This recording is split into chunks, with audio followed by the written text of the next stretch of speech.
Merci Saint-Esprit. Merci Père. Nous te bénissons. Nous apprécions ta présence. Nous chérissons ta présence. Merci Saint-Esprit. Que toute l'honneur te revienne.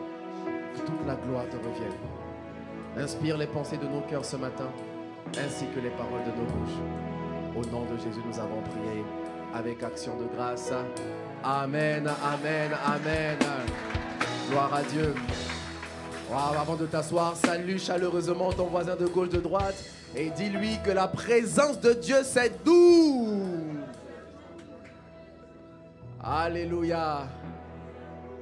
Je veux prendre le temps de saluer également les personnes qui sont dans la salle annexe. Nous sommes avec vous. Amen. Est-ce qu'on peut acclamer nos bien-aimés de la salle annexe? Nous sommes ensemble. Amen. Gloire à Dieu. On remercie également le Seigneur pour le groupe musical. Waouh. Nous allons à un autre niveau, une autre dimension. Amen. Voilà. Merci Père. Alors, bienvenue encore une fois à tous et à toutes. Bienvenue dans ce merveilleux culte à Impact Centre Chrétien. Un endroit qui est ordinaire. Un endroit même qui est banal. Parce qu'en réalité, ce qui rend les choses extraordinaires, c'est la présence de Dieu. Amen. Et je veux vraiment honorer le Seigneur, honorer le Saint-Esprit de ce qu'il a rendu cela possible. Ça fait bientôt 1 an et 6 mois que le Seigneur m'a confié la responsabilité de la direction de l'Église. Et voir aujourd'hui les cultes qui sont remplis. Le deuxième culte, on m'informe que la salle annexe est déjà pleine. Le troisième culte aussi, il est déjà plein. Vraiment, ça veut dire qu'il y a quelque chose qui se passe ici. Amen. Est-ce qu'on peut acclamer le Seigneur pour le Saint-Esprit qui bâtit son Église afin que les nations soient guéries, sauvées et restaurées. Amen. Alors aujourd'hui, nous allons continuer notre thématique. Comme vous l'avez vu, nous sommes dans notre grande thématique préparer des mariages glorieux pour une église glorieuse. Est-ce que tu peux dire avec moi, préparer des mariages glorieux pour une église glorieuse? Alors prophétise sur ton voisin et ta voisine. Dis-lui, tu auras un mariage glorieux.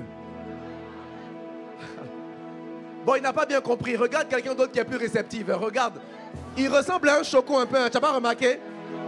Ici, il n'y a pas de choco. Donc regarde quelqu'un qui est réceptif. Dis-lui, tu auras un mariage glorieux. Amen. Oui, nous voulons des mariages glorieux. Des mariages où la gloire de Dieu se reflète. Des mariages où il y a la paix, l'harmonie, la complicité, l'humilité, l'autorité de Christ, le pouvoir de Christ. Des mariages qui ne sont pas la continuité des chaînes de malédiction de nos ancêtres. Des mariages à partir desquels Dieu prend le contrôle de l'homme, de la femme, de l'époux, de l'épouse et il décide de commencer une nouvelle lignée familiale qui n'a jamais existé auparavant.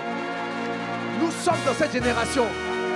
Je vous dis, les mariages qui vont commencer dans cette génération, ce sont des mariages qui vont faire envie aux nations. Le monde va chercher l'amour et il va venir à l'église pour savoir c'est quoi l'amour. Je déclare que tu seras un bon époux au nom de Jésus. Je déclare que tu seras une bonne épouse au nom de Jésus. Je te vois devenir un bon parent au nom de Jésus. Acclame très fort Jésus. Amen. Yes. Quand on bâtit une église glorieuse, on bâtit également des mariages glorieux. Parce que l'église locale, c'est juste en fait le rassemblement des personnes. Et les personnes sont dans des cercles sociaux. Il y a des célibataires, il y a des familles, il y a des mariages. Donc il faut prendre le temps d'asseoir des fondements solides, des fondements solides sur le mariage. Et le mariage, c'est la première institution, avant même l'église. L'église a été instituée, a été bâtie, a été inaugurée par le Fils, Jésus-Christ. Mais le mariage a été institué par le Père. Ça veut dire que quand on parle de mariage, on vient toucher au cœur du Père. Et quand tu parles de l'église, tu parles au cœur de Jésus. Voilà pourquoi le Saint-Esprit lui-même, dans la Trinité, il dit ok, il y a la dispensation du Père qui veut bâtir les mariages parce que c'est lui qui a dit que personne ne sait pas ce que Dieu lui-même a joint. Et il y a aussi dans la dispensation du Fils qui est venu pour bâtir l'église glorieuse. Et il a dit, je ne vous laisserai pas orphelins, je vais amener le Saint-Esprit. Et le Saint-Esprit est là, il voit l'église et il voit les mariages et il veut bâtir et l'église et les mariages. Dis-moi amen. Oui, c'est le ministère de l'Esprit. Le Saint-Esprit vient bâtir ta vie. Et il fait en sorte que tu sois un sujet d'étonnement. Ta vie ne va plus jamais être la même. Oui. On va sortir des schémas toxiques, chaotiques. Ta vie ne sera pas un scandale. Tu vas sortir des répétitions, cycles d'échecs, de mariage, échecs relationnels. Au nom de Jésus, amen. Et donc, j'ai décidé de parler d'abord aux hommes. Il y a une sœur qui m'a dit, pasteur, tu as dit que tu allais faire 4 dimanches sur les hommes. S'il te plaît, fais même toute l'année sur les hommes. Amen. Hein? Ah, il y a un homme qui a dit, c'est pas grave, on accepte. Toi, tu es un pain croustillant consacré. J'aime ça. Amen. Si on doit être honnête, on a beaucoup parlé aux femmes. Dans tous les enseignements de mariage, 80% ça concerne les femmes. Et le 20% c'est que les hommes. Je pense que ce serait juste d'équilibrer et de nous assurer vraiment que nous, en tant qu'hommes, futurs maris ou maris actuels, futurs parents, nous captions le cœur de Dieu pour devenir justement ce type d'homme qu'une femme peut suivre en paix. Amen. Hein? Et donc, la première vertu qu'on doit développer, je l'ai dit le dimanche passé, la première vertu qu'on doit développer, c'est Éden. Et donc, on a dit que Éden, c'est la présence de Dieu. Éden, c'est la crainte de Dieu. Éden aussi fait référence à la parole de Dieu. Je vous ai expliqué que le vrai sens de la masculinité, ce n'est pas la voiture, ce ne sont pas les BMW, les Porsche, les Range Rover. Ce n'est pas le fait d'avoir des abdos, d'aller à la salle de gym, de s'entretenir physiquement. Être un homme, le vrai sens de la masculinité au sens biblique, c'est être un homme de la présence de Dieu. Qu'un homme dise, je dois être un homme de la présence de Dieu. Oh, tu parles un peu comme si c'est... Allez, bon, ok, peut-être que, voilà, on a adoré, tu étais encore dans l'esprit. C'est pour ça que tu as parlé doucement, parce que tu es un véritable adorateur, amen. Alors dis avec moi, je dois être un homme de la présence de Dieu. Amen. Voilà, c'est ça, être un homme qui craint Dieu, être un homme qui cherche le Seigneur. Et j'ai expliqué que lorsqu'on enlève un être humain de son environnement dans lequel il a été créé, on est en train de le tuer. On n'a pas besoin de tuer un poisson lorsqu'il est hors de l'eau. On n'a pas besoin de tuer une graine lorsqu'elle est hors de la terre. Naturellement, elle va périr. Naturellement. Parce que tout être humain, toute créature de Dieu a été créée avec un environnement dans lequel le Seigneur a disposé les ressources, les vitamines, les capacités pour la survie de cette créature et aussi pour sa croissance. Dis-moi amen. Donc, la crainte de Dieu, la présence de Dieu, Éden, c'est un aspect fondamental. Dieu a donné d'abord un jardin, donc une présence, une atmosphère, avant de donner une aide. Amen. Donc, c'est la première vertu. La première vertu. Et là, on va continuer dans la deuxième vertu. La deuxième vertu, on va le voir dans Genèse 2 au verset 15. Genèse 2 au verset 15, la Bible déclare: l'Éternel Dieu prit l'homme et le plaça dans le jardin d'Éden pour le cultiver et pour le garder. L'Éternel Dieu prend l'homme et il le place dans le jardin pour faire quoi? Pour le cultiver et pour le garder. Ça veut dire que Dieu a donné un travail à l'être humain. Et ce travail consistait à garder le jardin et à cultiver le jardin. Bien-aimé, est-ce que je peux commencer par dire une vérité? Ça veut dire que Dieu ne donne pas une femme à quelqu'un qui n'a pas de travail. Je vais développer.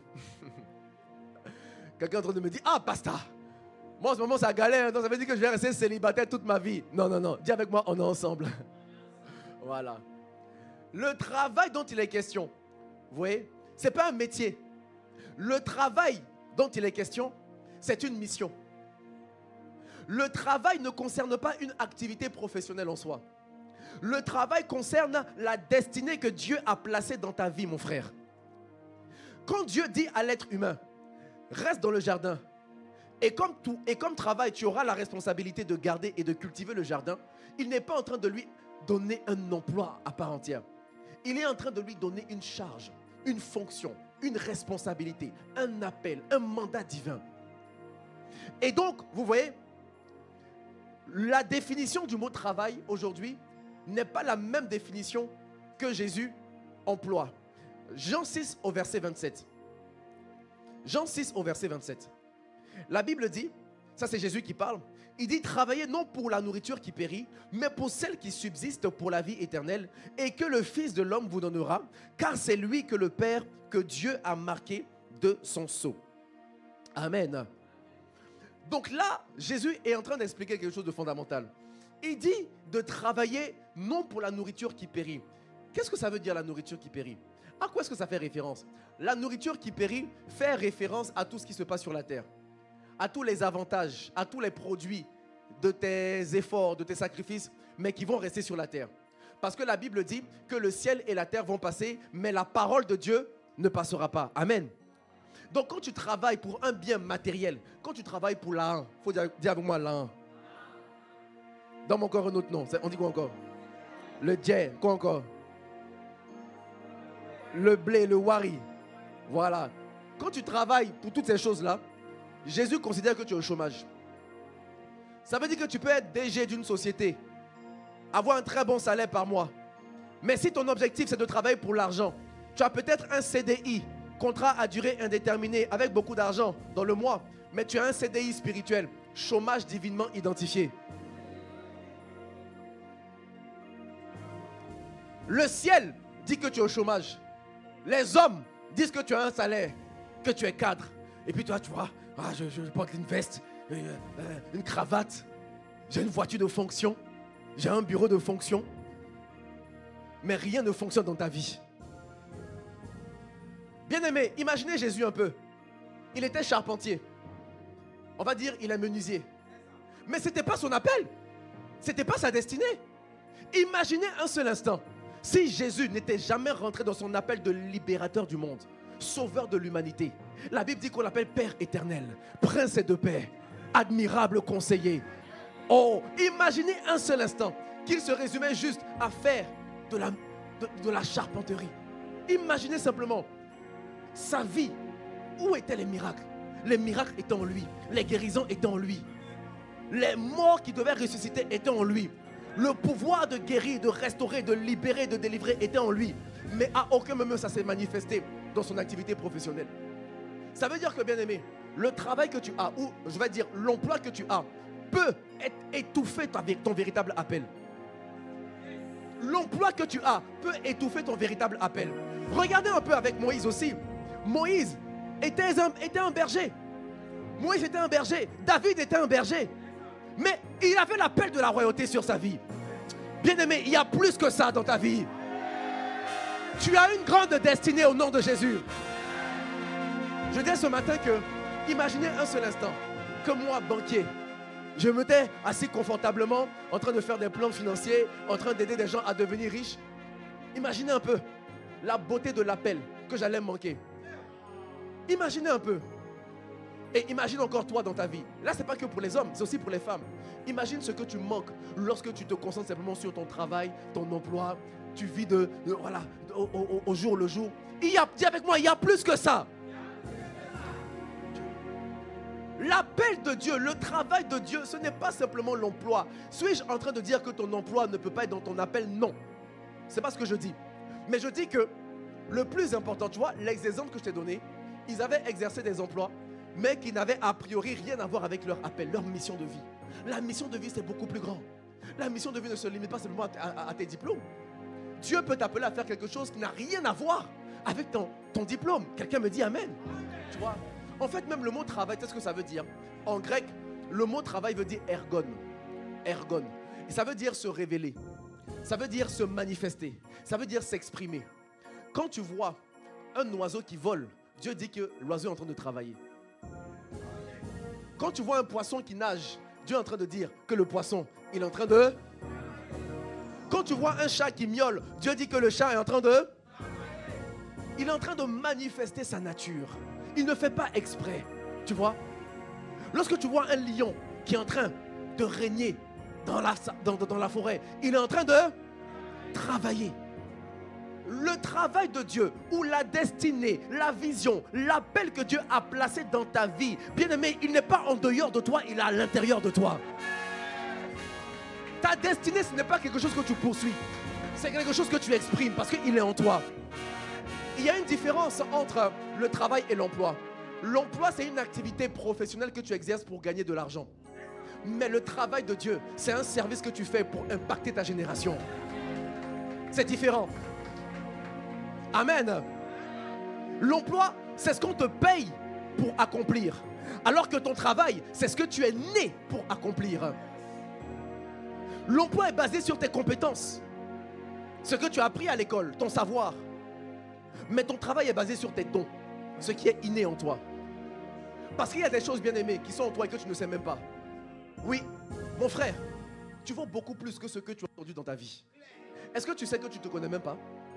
Est-ce que tu sais que tu fonctionnes à moins de 15% de tes capacités? L'être humain regorge de talents, de dons, de capacités incroyables. C'est pour ça que Dieu a pris le temps. Écoute-moi bien. C'est pour ça que Dieu a pris le temps de donner un travail à l'homme avant de l'amener dans son mariage. Parce qu'il sait que si l'homme ne se connaît pas et qu'il amène une personne qui laisse sa vie pour le suivre, il n'aura pas une bonne direction. L'un des problèmes qui arrivent dans les mariages, c'est que les hommes ne savent pas vraiment ce qu'ils veulent. Ils n'ont pas de vision. Ils vivent au jour le jour. Et on va le voir. Mais à partir d'aujourd'hui, je te vois découvrir ton appel. Je te vois rentrer dans ta destinée. Je te vois devenir un champion. Je te vois devenir un tueur de géants. Je te vois briller comme une étoile au nom de Jésus. Dis-moi amen et c'est ta grâce. Amen. Yes. Amen. Pourquoi est-ce important pour l'homme de connaître son travail ou alors sa destinée? Parce qu'une femme a besoin de trouver un homme qui a une vision claire de ce qu'il veut pour sa vie. C'est le premier besoin de sécurité d'une femme. Une direction. Une direction. Écoute-moi mon frère, l'argent ne donne pas la sécurité à une femme. Je corrige. L'argent ne donne pas la sécurité à une femme spirituelle et mature. La correction était bonne, non? Ouais. Parce que l'argent n'achète pas la sécurité. La preuve, si tu perds l'argent, qu'est-ce que tu vas faire? Comment tu peux sécuriser ou rassurer une femme lorsque tu n'as pas d'argent? Comment tu peux rassurer une personne que tu as épousée, la femme que tu veux épouser, lorsque tu perds ton emploi? Tu vois comment tu te sens quand tu perds ton emploi? Tu vois comment tu te sens lorsque tes business échouent? Ce sentiment de désespoir, ce sentiment d'inutilité. Normalement, c'est pas... Tu vois, le problème, c'est que tu fondes ta sécurité, tu fondes ton pouvoir, tu fondes ton identité sur l'argent. C'est pour ça que, justement, tu n'es pas un homme de vision. Les hommes de vision n'attachent pas leur valeur sur ce qui est éphémère, sur ce qui est instable. L'homme de vision base sa confiance sur lui, pas sur ce qu'il fait. C'est d'abord sur lui. Il est avant de faire et il fait afin d'avoir.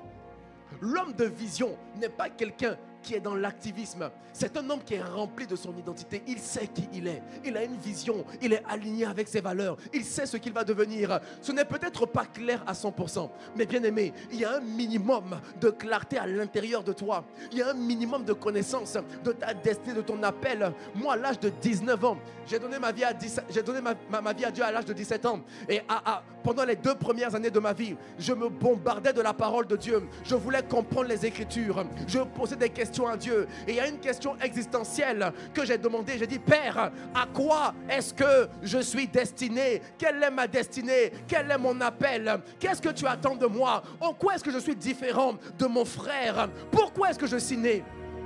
Il y a des questions existentielles, bien-aimés. Tu dois te les poser. Et à 19 ans, le Seigneur m'a parlé de ma destinée. Je n'avais pas toutes les réponses, mais je savais que j'allais être un homme d'impact. Quand j'ai rencontré ma femme, je lui ai dit, écoute, moi j'ai en moi l'ADN de la transformation des gens autour de moi. J'avais 19 ans. J'ai dit, j'ai l'ADN de la transformation des gens. Je suis un faiseur de champions. Oui. Ça veut dire que tu m'amènes une personne, même si je n'ai pas la compétence ou la connaissance de ce domaine, je vais l'amener à être meilleur dans son domaine. Oh, tu ne comprends pas. Je parle à un homme ce matin. Est-ce que je peux pousser un peu? J'ai été tellement convaincu du potentiel que Dieu a mis en moi. Je ne faisais pas la musique. Elle était maître de chœur. Elle gérait des chorales. J'ai dit ok. Là, je suis en train de rentrer même dans la 4e vertu. Amen. Bon, je vous donne un petit aperçu. Ma fiancée de l'époque et ma femme, Elle était maître de chœur. Elle gérait plusieurs chorales. Je n'ai jamais géré de chorale de ma vie. Jamais. Et je l'ai vue. J'ai dit, tu es ma femme. Tu es mon aide. Ça veut dire qu'à travers ma vision, tu vas te développer. Écoute-moi bien, mon frère. Une femme doit réussir à se projeter à travers ta vision. Ouais. Elle doit réussir à se projeter à travers ta vision. C'est-à-dire se voir meilleure, plus de sagesse, plus d'audace, plus de confiance, plus d'humilité. Elle doit voir qu'en te servant, ou plutôt en servant ta vision, parce que c'est toi qui es le porteur de vision, elle aussi, elle se développe. Ce n'est pas qu'elle se vide pour toi. Ce n'est pas qu'elle meurt pour toi. Le mariage n'est pas un cimetière où un doit briller et l'autre doit mourir. C'est faux. Le mariage n'est pas un cimetière où quelqu'un doit disparaître pour qu'une seule personne puisse briller. La Bible dit que la femme, c'est la couronne de l'homme. Est-ce que je parle à un homme ce matin? Et j'avais ces enseignements. Et j'ai dit, Seigneur, tu as mis ce potentiel en moi. Donc je m'engage à être une source de bénédiction pour sa vie. Et je me suis enfermé dans le lieu secret. Je suis parti en Éden. J'ai fait les Prada Gavalo, Chinele Namazo, Ratakayadabe, Lipede, Atayadaba. Et je dis, Seigneur, comment est-ce que je peux impacter sa vie? Et là, je vois maintenant, j'analyse sa vie. Je vois que, ok, je vois un manque de confiance ici. Je vois la peur. Elle a 3 chorales. Les gens l'acclament. Les gens applaudissent. Elle a 3 chorales. Et j'ai plus de 30 personnes. Les gens l'acclament. Et puis, non, je vois qu'il y a un potentiel qui est enfoui. Parce qu'il y a une peur. La peur de s'exprimer en public. La peur de parler devant la caméra. Et je lui ai dit, à partir d'aujourd'hui, on va passer de chorale de musique à école de chant. Elle me dit, ah, quoi? Mais non, on passe de chorale de musique à école de chant. Elle dit, mais j'ai jamais fait des écoles. Dans mon cœur, j'ai dit, j'ai jamais posé une école. Mais c'est qui a dit, on va faire. Dieu lui-même va pouvoir. Quelqu'un me dit Amen. Ouais. On a mis, je me suis formé, je me suis documenté. Et ensuite, on a fait l'école de chant. Quand on a fait l'école de chant, on a fait des vidéos. Les gens venaient de toute race. Et puis on avait un standard maintenant d'excellence. En l'espace de 6 mois, 1 an comme ça. Quand l'école de chant a été faite, j'ai dit, c'est pas suffisant. Parce que tu vois, l'homme de vision, la particularité avec la vision, c'est qu'elle ne s'arrête jamais. Elle progresse, elle augmente. Oh, la vision ne s'arrête jamais. Un homme de vision cherche constamment à s'améliorer. Et donc je regarde maintenant. Je dis, ok, on a fait une école de chant, c'est bien. La prochaine étape, on doit faire un concert de musique à Montréal. Et on va inviter les meilleurs artistes gospel de la francophonie. 20 ans. 21 ans. Et c'est ce qu'on a fait par la grâce de Dieu. Bien aimé, je n'ai pas fait de masterclass, de formation pour faire ces choses. C'était déjà en moi. Et il y a de la grandeur dans ta vie, mon frère. Et il y a de la grandeur dans ta vie. Quelqu'un me dit Amen. Le problème avec le manque de vision, c'est que ça crée des incohérences dans les critères. Oui. Quand tu ne sais pas qui tu es et ce que tu veux ou où tu vas avoir ce que j'appelle une incohérence dans les critères. J'ai remarqué que la plupart des hommes marient des femmes comme les compagnies embauchent des gens. C'est-à-dire, ils ont de fortes exigences, mais ils offrent un petit salaire.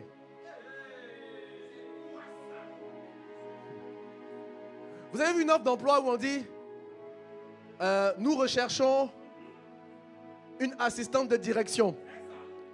Il faut qu'elle ait un bac plus 14. 25 années d'expérience. Parlant 5 langues. Et puis la personne vient, elle remplit les critères. Elle passe les entretiens. Elle est acceptée. Et puis on lui offre un salaire de 50 000 francs CFA.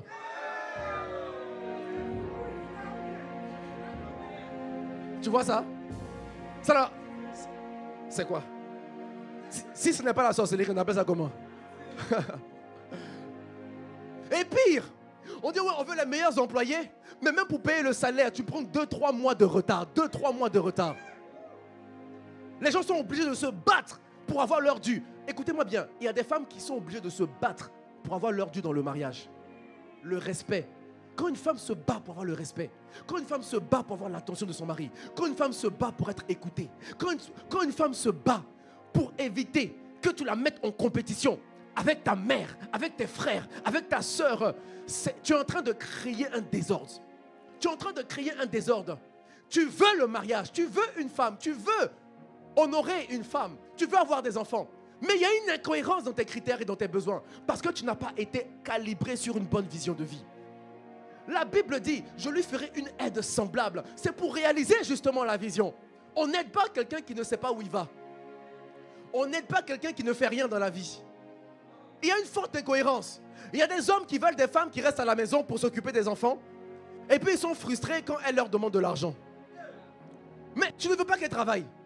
Tu veux qu'elle soit à la maison. Et maintenant elle fait de toi son pourvoyeur. Et tu dis que non, elle exagère, elle est matérialiste. Ils sont où ces hommes-là? Ils sont pas ici, non? Ils sont où ça? Là-bas, merci. Tu vois? Tu es incohérent. Tu refuses qu'elle fasse des projets. Reste à la maison, reste à la maison, reste à la maison. Ok, si c'est un modèle auquel vous avez convenu, alors assume alors ses besoins financiers. Quelqu'un me dit amen. Il y a des hommes qui veulent une femme ambitieuse. Non, moi je veux une femme forte, qui travaille, qui est intelligente. Mais attention, elle ne doit jamais me mettre une pression. Elle ne doit jamais me remettre en question. Mais quand tu veux une femme ambitieuse, elle va te challenger. Elle ne va pas te dire oui dans tout ce que tu veux. Elle est brave, elle a une intelligence, elle a une compétence, amen. Voilà. Si tu veux une femme ambitieuse, accepte alors qu'elle vienne te challenger pour améliorer ce que tu veux faire dans la vie. Quelqu'un me dit amen. Il y a une femme qui m'a dit, pasteur, moi je me suis marié avec mon homme, il disait qu'il aime les femmes battantes. Maintenant après le travail, je rentre à 22h, il ne supporte pas. Quand je parle aux gens, il ne supporte pas. Je parle à des clients tard le soir pour régler des contrats, il ne supporte pas. Vous voyez? C'est une forme d'incohérence. Il y a des personnes qui veulent une femme jeune et fraîche. Tu veux qu'elle ait 25 ans de moins que toi. En fait, même tu devrais la prendre à la pouponnière.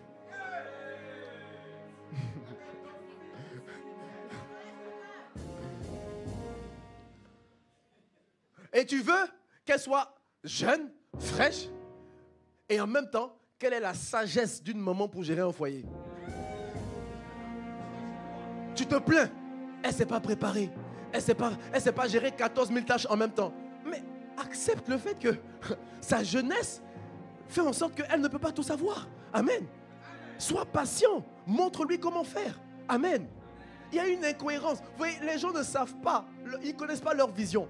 Et on choisit en fonction des humeurs, on choisit en fonction, voilà, des désirs.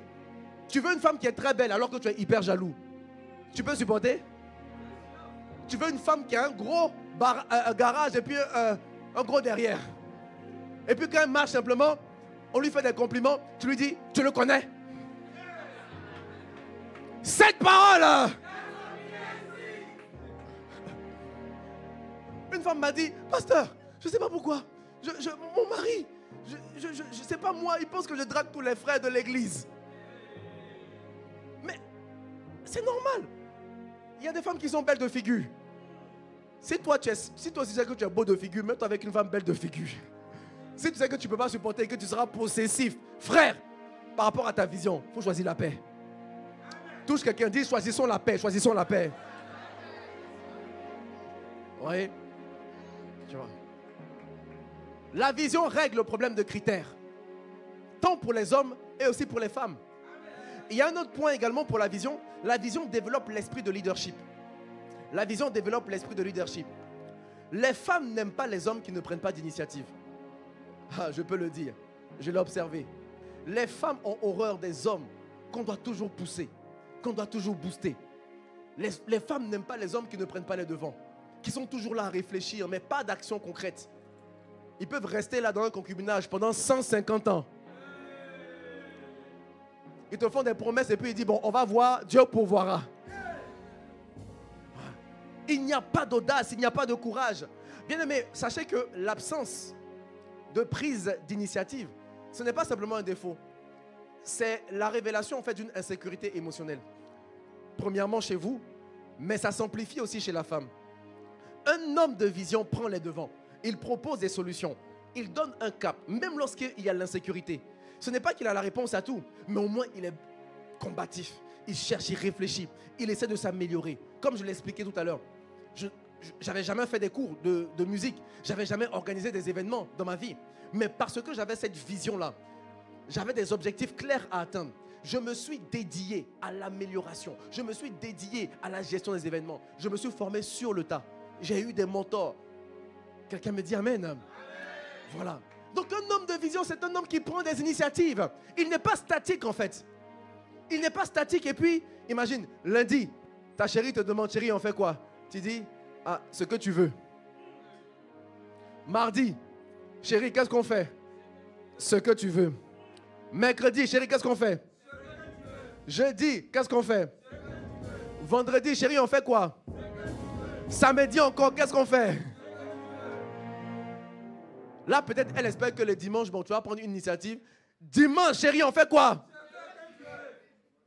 Un tel homme qui n'a pas de vision, qui n'a pas de directive, qui n'a pas d'orientation, ça sera un homme qui va perdre en crédit, en crédibilité devant son épouse.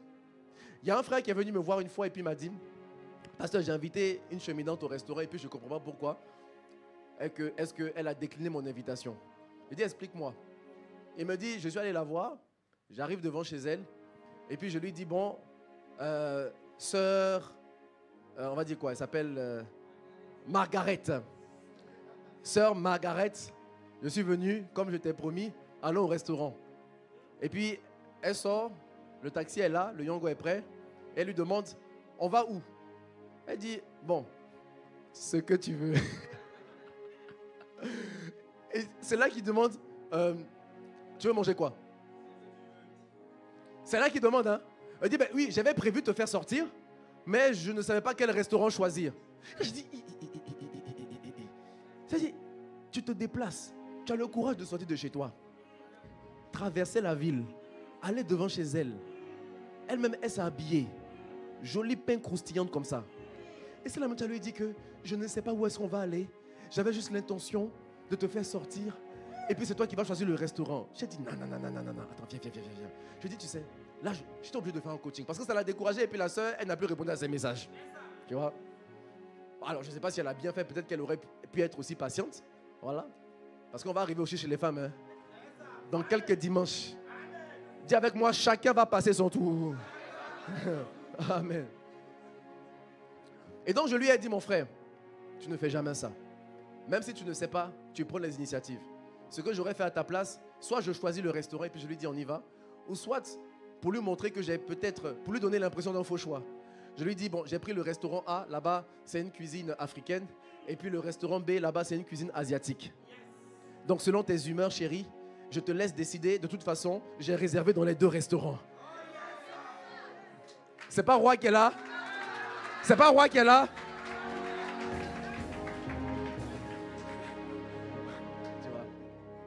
C'est ça. Prise d'initiative. Quelqu'un me dit Amen. Bien aimé, il y a un risque que de se mettre avec une personne qui ne connaît pas sa vision, son travail, sa mission de vie. Et la femme ne doit jamais aider l'homme à découvrir son appel. Là, je veux parler aux femmes qui aiment sauver l'humanité entière.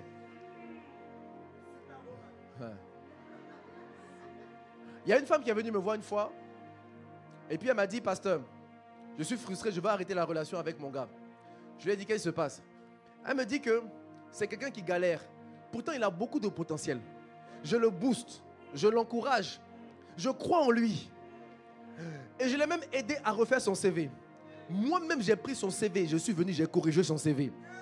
Je lui ai envoyé les sites d'offres d'emploi pour qu'il postule. Il a postulé un jour, 2 jours, après il s'est découragé. Donc moi-même, je prends ses accès sur Internet et je postule à sa place. Je l'ai tellement boosté et à un moment donné, il m'a dit quelque chose qui m'a fendu le cœur. Je lui ai dit, qu'est-ce qu'il t'a dit, ma soeur? Vous voulez que je vous dise? On était comme ça en train de parler. Je lui ai dit, oui, non, regarde et tout. Tu parlais, poser des questions. Et puis il m'a dit, hé, tu me mets la pression.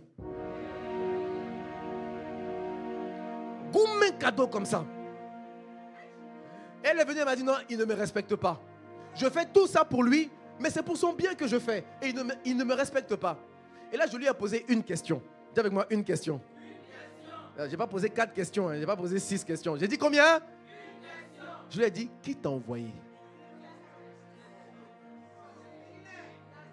Qui t'a demandé de faire ça pour lui?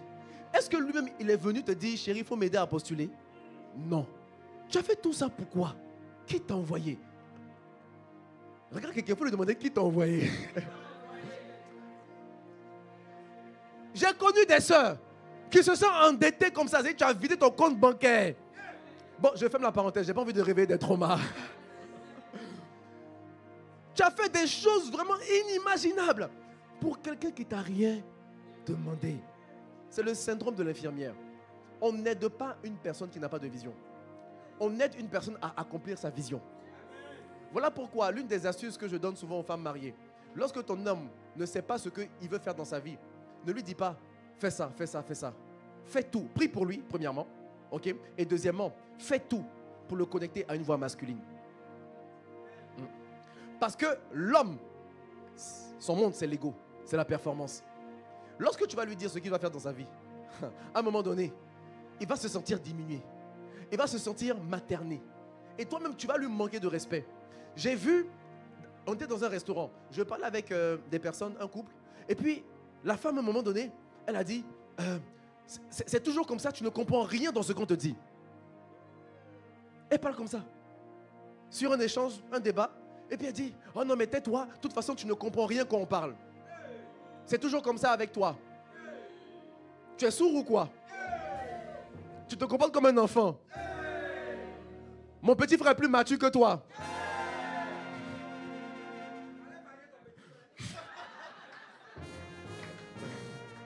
Ouais. Des phrases qui font mal au cœur, mais des phrases qui révèlent réellement un problème fondamental. Souvent, on va voir ces femmes-là comme des femmes rebelles ou bien comme des femmes qui sont impolies. Mais j'aime d'abord mettre la responsabilité sur l'homme. Comment est-ce que l'homme se comporte? S'il se comporte comme un enfant, on va lui parler comme un enfant.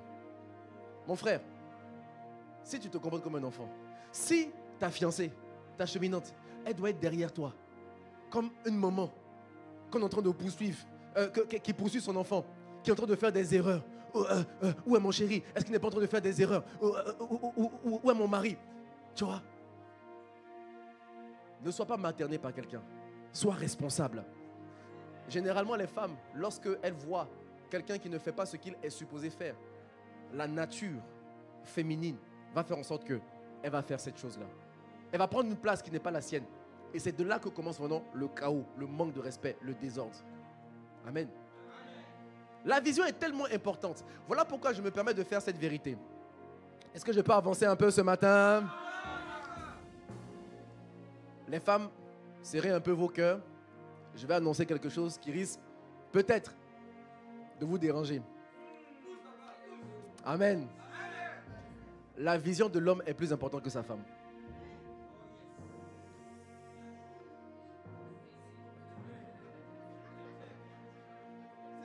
Pourquoi je n'entends pas des amen des femmes?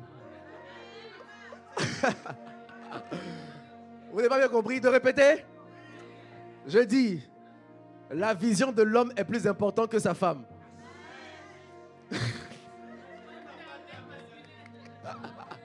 Ok. Ouais. La vision de l'homme est plus importante que sa femme. Je sais que ça paraît paradoxal, mais si c'est mal compris, les hommes aussi vont prioriser le travail, leur emploi au sens littéral, au détriment de leur famille. C'est pas ce que je veux dire. Je ne dis pas que l'homme doit sacrifier sa famille, sacrifier ses enfants. Non, non, non. Non, non. Je dis que la vision de l'homme est plus importante parce que c'est la vision qui donne la direction au foyer. C'est la vision qui donne un sens à ce qu'on veut faire. C'est la vision qui vient mettre des limites, qui vient amener une discipline. C'est la vision qui détermine le type de personne qu'on doit fréquenter. C'est la vision qui étale, qui met de l'ordre dans le foyer, qui met de l'ordre, qui installe en fait l'ordre des priorités.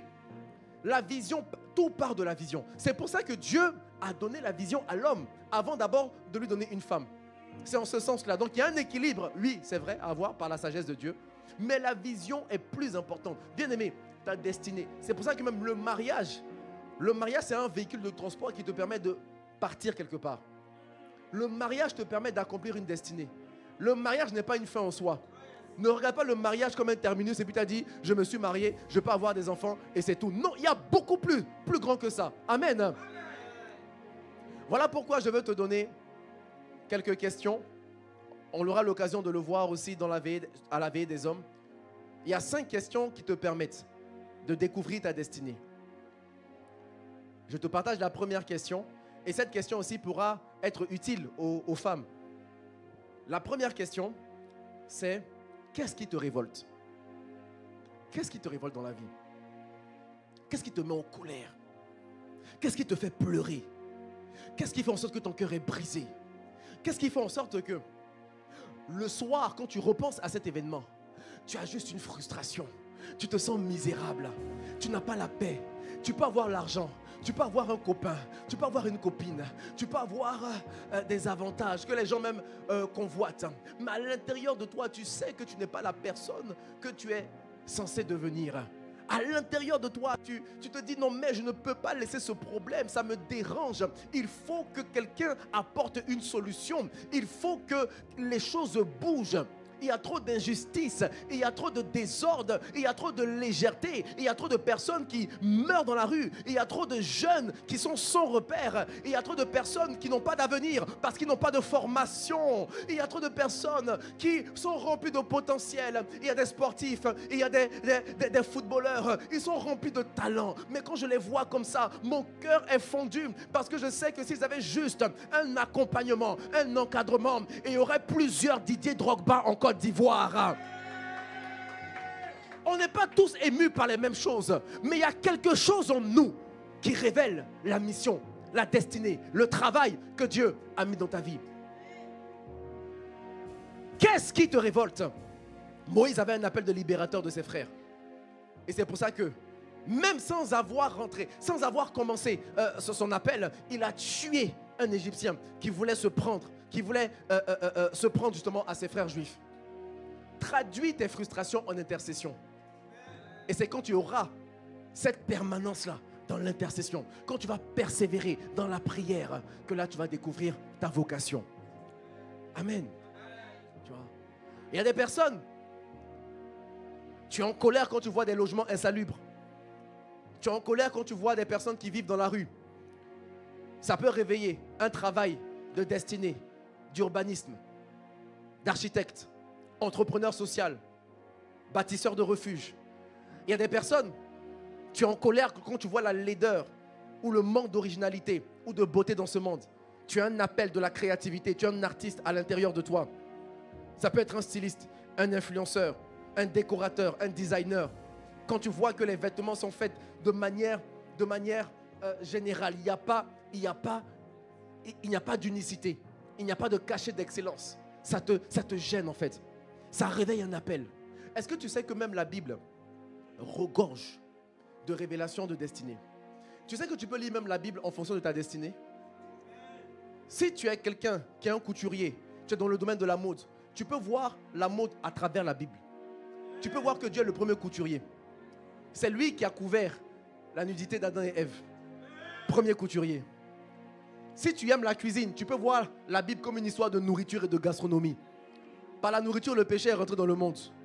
Par la nourriture aussi, un grand frère a vendu son droit d'aînesse. La nourriture peut être un sujet de méditation et de dissertation de la Bible. Si tu veux percer dans l'économie, toi tu as à cœur l'enrichissement des peuples, des familles. Tu en as marre de la pauvreté. Tu veux détruire le système de pensée de la pauvreté, de la médiocrité, du juste assez, du pas assez, de la mendicité. Toi, tu peux voir la Bible comme l'histoire d'une famille royale. L'histoire d'un homme qui de riche était s'est fait pauvre afin que par sa pauvreté nous soyons enrichis. Tu peux voir Christ, le roi qui vient enrichir, le roi qui vient bénir. Amen. C'est ça en fait, le fardeau, l'appel et la mission de Dieu. Dis-moi amen. Amen. Et puis il y a des personnes qui vont se dire, mais pasteur, quand je pense à ce qui me fait mal, il n'y a rien qui me met en colère. Il y a des hommes qui vont se dire, il n'y a rien qui me secoue. Il n'y a rien qui vient me remuer. Je vais t'expliquer pourquoi c'est possible. Matthieu 24 au verset 12. Matthieu 24 au verset 12, il est écrit, et parce que l'iniquité se sera accrue, la charité du plus grand nombre se refroidira. Alors, vous voyez ici, on dit quelque chose de fondamental. On dit que l'iniquité. L'iniquité, c'est la pratique du péché. L'iniquité, c'est le mal généralisé. C'est le péché amplifié qui devient comme une culture, une coutume, une habitude. Et il y a des pays comme ça, ou des quartiers, des régions, des familles, c'est l'iniquité. C'est-à-dire, voir maman être frappée par papa, c'est normal. Ça devient l'iniquité. Voir papa tromper sa maman devant toi, voir la nudité de tes parents, ça devient normal. Ne pas se sentir considéré et aimé dans une famille, ne douter même que tu es l'enfant biologique de tes parents, ça devient normal. C'est une iniquité. Tu ne sais pas qui tu es. La vie t'a brimé. Tu as vécu des injustices. Ça devient maintenant une iniquité. Tu vois? Et la Bible dit que parce que l'iniquité s'est accrue, l'amour du plus grand nombre va se refroidir. Donc ça veut dire que le cœur que Dieu t'a donné, Dieu a créé ton cœur avec l'amour de Dieu à l'intérieur. Tu as une part de l'amour de Dieu à l'intérieur. Chaque être humain a une part de Dieu. Il y a la connaissance du bien et il y a la connaissance du mal. Et à cause des frustrations, des traumatismes, des événements traumatisants de ta vie, ton amour s'est refroidi. Ça veut dire que tu es devenu insensible. Il y a des gens, je vous assure, et peut-être que s'il y a des personnes ici, vous allez vous reconnaître. Il y a des personnes qui, face à la souffrance, n'arrivent pas à pleurer. Il y a des personnes qui ont un cœur dur. En fait, elles ne sont pas mauvaises. C'est juste qu'on a été trop dur avec elles. Et elles refusent maintenant de ressentir la souffrance des gens. Parce que ressentir la souffrance des gens, c'est revivre également ses propres souffrances qui n'ont pas été réglées. Ce sont des blessures de l'âme, des forteresses. Et donc il y a des hommes qui vivent sans passion, des hommes qui vivent sans indignation, sans révolte saine. Ils ne sont pas animés par une cause, un combat, une vision. Ils traversent la vie comme on traverse un couloir vide. On se lève le matin, on cherche un travail, on rentre à la maison et la journée est terminée. Et d'ailleurs, ce sont des personnes qui vont dire que ma vision, c'est avoir un meilleur salaire ou trouver un meilleur emploi. Ce n'est pas une vision, bien-aimé. La vision est beaucoup plus grande. Je t'ai dit, la vision touche à ton appel. Tu n'es pas n'importe qui. Le Seigneur a prévu de grandes choses pour toi.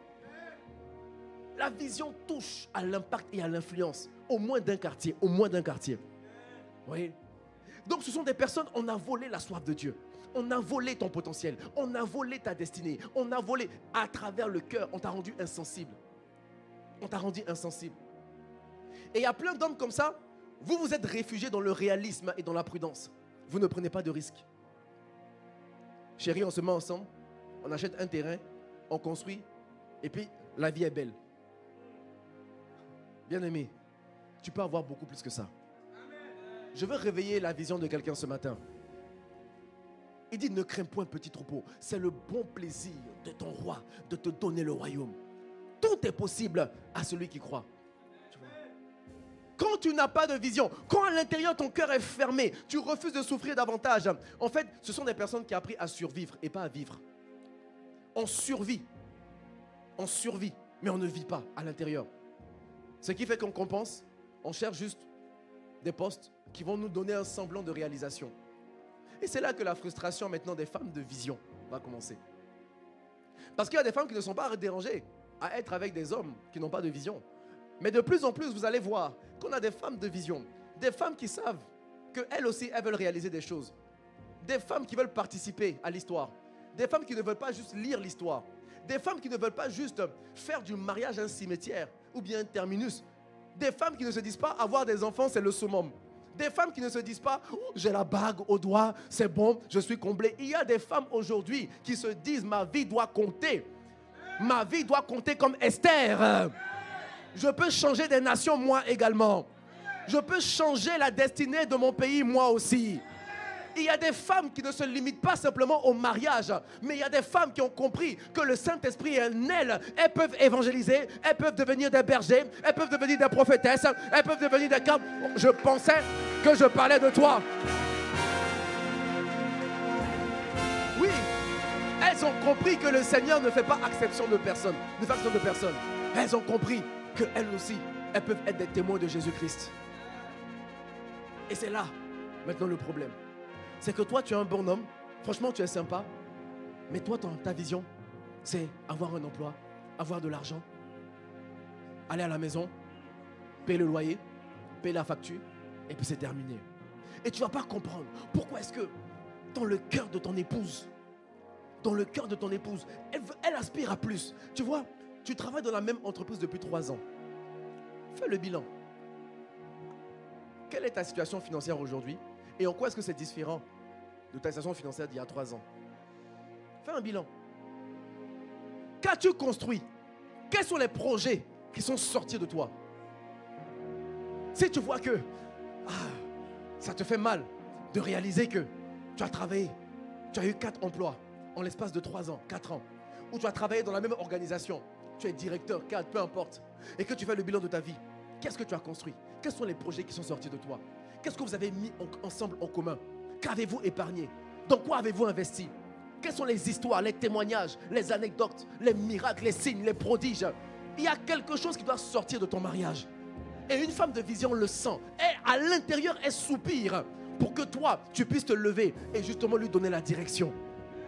Mais ça sera ton partage à partir d'aujourd'hui au nom de Jésus. Amen. Tu vois?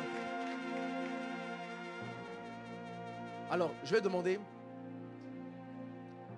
à Aaron de venir. Je vais vous montrer une petite image. Cette image, c'est le Seigneur qui me l'a montrée lorsque on parle du rapport homme-femme. Et on demande souvent aux femmes de se soumettre. Alors vous voyez, ici, il va représenter une femme. Donc, j'ai dit, il représente une femme. Dis avec moi, c'est un homme. Voilà, vous voyez, non? Il représente un... Voilà, d'ailleurs, il est marié. Monte ta bague, voilà. Voilà, il est marié, il n'est pas pris. Voilà, c'est ça. Je le dis au cas où il y aurait des regards. On ne sait jamais. Amen. Donc, lui, c'est une femme. Il représente une femme. Il veut se marier. Son papa a investi dans sa vie. Elle est partie à l'école. Elle a fait de hautes études. Elle a grandi dans une atmosphère affective saine. Et même si elle n'a pas grandi dans une famille équilibrée, même si elle revient de très loin, mais elle a travaillé sur elle pour devenir la personne qu'elle est aujourd'hui. C'est-à-dire, elle sait aimer comme tu l'aimes. Mais si tu ne l'aimes pas, elle va mettre une distance. Donc, elle n'est pas là pour accepter toutes les poubelles de ta vie. Elle n'est pas là pour dire, pour supporter le manque de respect. Elle sait qui elle est. Tu vois? Et donc, elle veut se marier. Elle veut chercher quelqu'un qui a les mêmes valeurs. Voilà, avec un minimum d'attirance physique et avec une vision. Donc, elle sait qui elle est. Et là, elle rencontre maintenant une autre personne. La personne, c'est un homme qui est symbolisé par son niveau de leadership, comme ça. Vous voyez? Donc, la hauteur de mon bras représente le niveau de leadership de l'homme. Qu'est-ce que vous remarquez maintenant? C'est pas équilibré, non? Sa taille est plus grande que la hauteur du leadership de l'homme. Alors, tant qu'ils sont en cheminement, voilà, elle n'a aucune obligation de se soumettre à lui. Tant qu'ils sont en train de discuter, il fait des dates, il se courtise. Chérie, je t'aime, moi aussi je t'aime. Tu me plais, moi aussi tu me plais. Voilà. Mais à l'instant où elle décide de dire, je veux faire de toi mon mari, ce qui se passe, c'est que automatiquement, la personne va commencer à diminuer. Voilà. Et donc, elle commence à diminuer et elle doit être comme ça aussi longtemps que le niveau de leadership de son homme n'augmente pas. Imaginez ce qui se passe dans sa vie. Chérie, on doit faire un projet. Le gars, il ne croit pas au projet. Il dit non, pourquoi faire? C'est trop compliqué, restons à la maison. On reste comme ça. Chérie, prions ensemble. Parce qu'il faut qu'on prie ensemble pour les enfants. Oh, laisse-moi, ça c'est trop compliqué. Niveau de leadership. Prie-toi seul.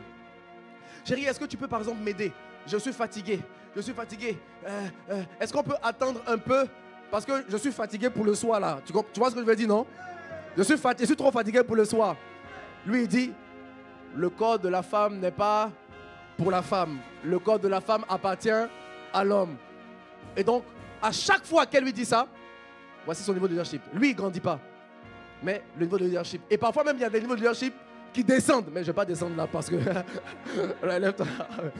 Amen. Est-ce qu'on peut acclamer pour notre frère?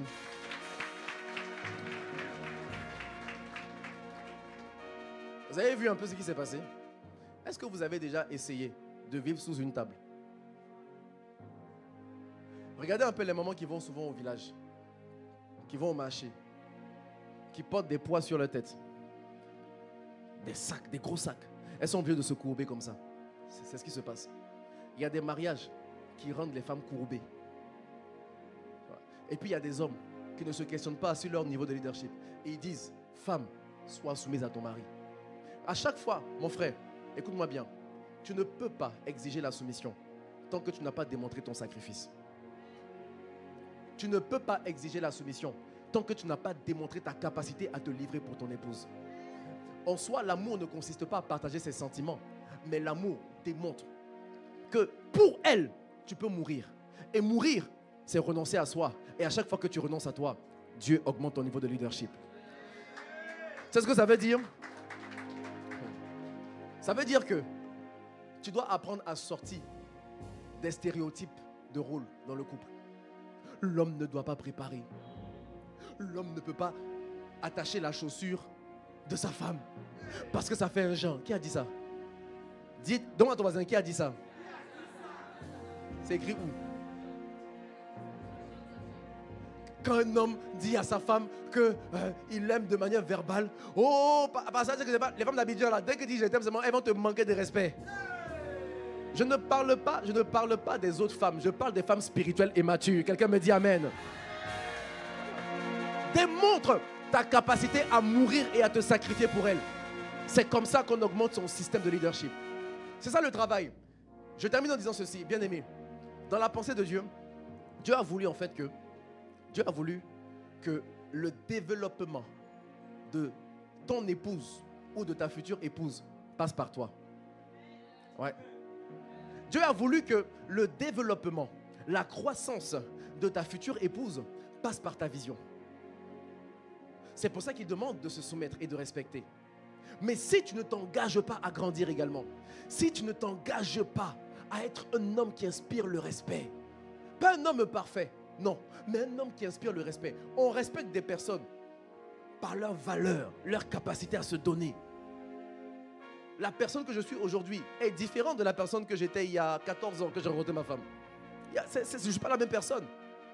Mais je peux te dire qu'il y a des choses que j'ai dû faire. Il y a des choses que j'ai prises sur moi. Parce que je me suis dit, je m'engage à être un protecteur, un pourvoyeur. Et ma vision doit toujours faire éclore les gens qui sont à côté de moi. Je refuse que quelqu'un soit à côté de moi et puis dépérisse. Je refuse qu'une personne, même mes enfants, même toi, je refuse. Tu ne peux pas être à côté de moi et puis toi tu vas rester broke, tu vas rester brisé. Je refuse, ce n'est pas possible. Pour cette cause, je donne ma vie. Je paye le prix. Je fais des veillées. Je lis des livres. Pour cette cause, je vends tout ce que j'ai. J'ai dépensé près, je n'ai pas le chiffre à pudeur, mais j'ai investi beaucoup d'argent dans la sortie de mon livre. Et j'ai dit, Seigneur, pour cette cause, je ne prendrai pas d'argent. Tout ce qui va rentrer dans la conscience de l'Église. Parce que je veux voir des nations sauvées. Je veux voir des peuples transformés. Je veux voir des personnes qui connaissent Jésus et qui grandissent dans la foi. Acclame très fort le Seigneur. Amen. Élève la voix et rends grâce à Dieu. Rends grâce à Dieu le Père. Et demande-lui de te révéler ta destinée. Demande-lui d'imprimer en toi, de faire sortir en toi ses bonnes œuvres. Ton étoile doit briller, ta lumière doit briller. Tu sors du statu quo, tu sors du conformisme, tu sors d'une vie sans saveur, tu sors d'une vie sans impact. Père de grâce, nous te demandons, accorde-nous la grâce d'avoir la conscience de notre identité, d'avoir la conscience de notre destinée. Un homme ce matin, une femme ce matin, te demande s'il te plaît, visite-nous, impacte-nous, challenge-nous, fais de nous des hommes et des femmes de vision, fais de nous des hommes et des femmes de ta présence et qui sont conscients de l'appel. C'est toi qui as dit, avant que tu ne naisses, avant que tu ne sois formé dans le ventre de ta mère, je te connaissais déjà. Je t'avais établi prophète des nations. Alors Seigneur, ma prière ce matin, ne me laisse pas semer aujourd'hui ce que je ne veux pas voir dans mon futur. Ne me laisse pas planter aujourd'hui les graines dont je ne veux pas voir la moisson dans mon futur. Ça veut dire que fais-moi la grâce de racheter le temps. Fais-moi la grâce d'être la personne que tu veux que je sois. Fais-moi la grâce d'emprunter le couloir, l'itinéraire que tu veux que j'emprunte. Parce que le succès est préméditable. Le succès n'est pas le fruit du hasard. La réussite se fait avec toi. te demandons, Père, avec compassion. Nous avons besoin de toi. Réveille l'esprit de quelqu'un ce matin. Réveille le cœur de quelqu'un ce matin. Réveille, Seigneur, le héros qui dort de mon frère. Tu sais combien de fois est-ce que c'est difficile? Je prie que ce message ne soit pas culpabilisant. Je prie que ce message ne vienne pas détruire davantage l'estime de mon frère ou de ma soeur ce matin. Mais que au contraire, c'est ton esprit d'amour qui vienne consoler, qui vienne recadrer et qui vienne nous amener, Seigneur, à te servir comme tu l'as prévu depuis le commencement. Merci Saint-Esprit.